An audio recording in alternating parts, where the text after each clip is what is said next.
Why is it that in the public school system, that every time the subject of Black history is taught, it always begins in the 1600s and with slavery? Why is that? Doesn't that raise some antennas and spark inquiry? Why is it that the public school system is so committed to revolving Black history solely on the past 400 years? Why is that? Is it because there's a deficiency in historical data? Or maybe it's because there's no history at all prior to the 1600s.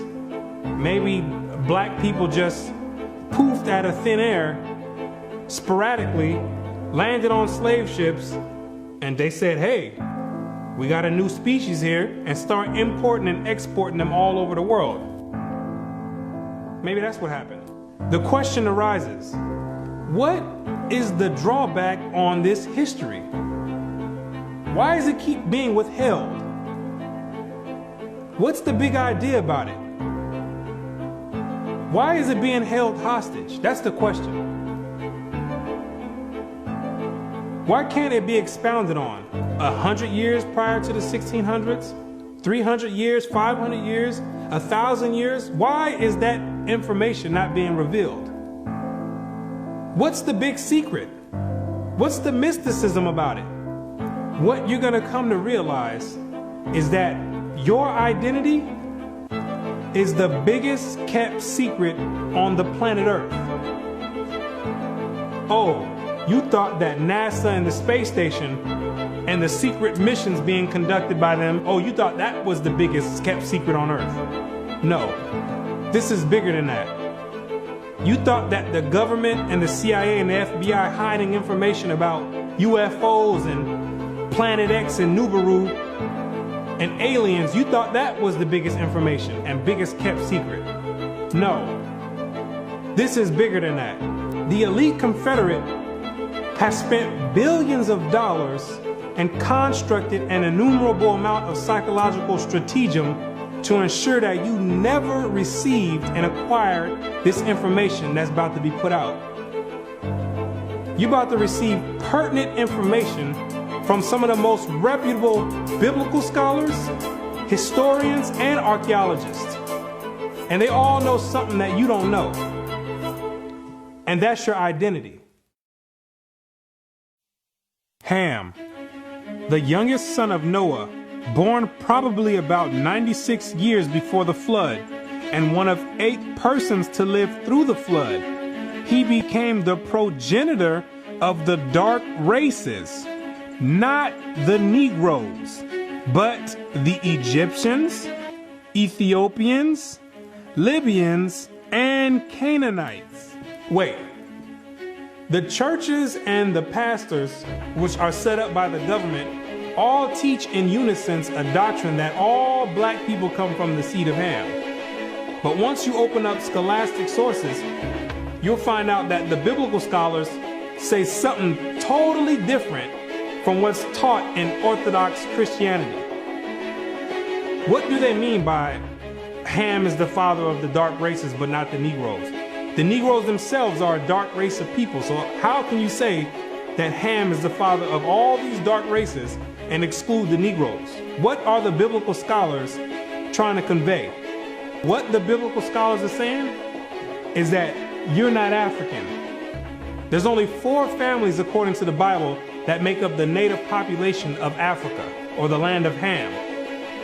And the biblical scholars know that you don't descend from any one of those 4 families. In order to write that in a scholastic and academic book, the biblical scholars have done extensive and thorough research on both the so-called Negroes and the Africans, the native Africans. And they came to the conclusion after the extensive research that the Negroes don't have anything to do with the native Africans at all. They're 2 totally separate people. In the 1840s, Morton collaborated with George R. Gliddon, an Egyptologist, who provided him with mummy heads and information about the racial significance of Egyptian tomb inscriptions.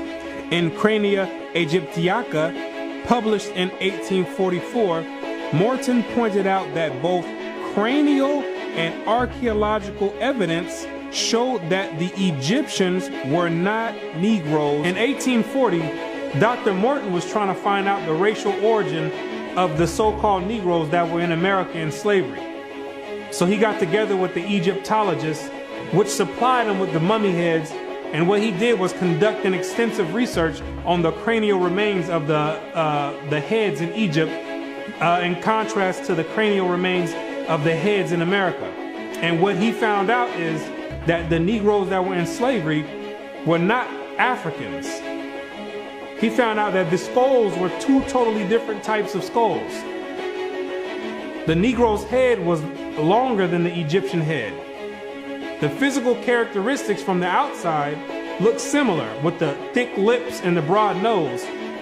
But once you start delving into the real characteristics, he found out that there were two totally different people, as abolitionists and colonizationists had maintained, and that in fact, blacks had been relegated to the same servile position in ancient Egypt as in modern America. But what Dr. Morton did discover is that the Negroes that were serving slavery in America served the same position and servitude in ancient Egypt when they matched other skulls and other cranial remains in Egypt. They said these are exact matches. So what are the scholars saying? What you're going to find out is that they're saying that you are the biblical Israelites. Yes, you're the same exact people that served slavery in the land of Egypt. You're the same exact people that God sent Moses to go redeem under the hand of Pharaoh. You're the same exact people. And when you read the Bible, you'll find out that slavery is a central theme in the Bible. It's a reoccurring theme with the Israelites. The Israelites cannot run away and get away from serving slavery. It continues to happen over and over, all the way up until today.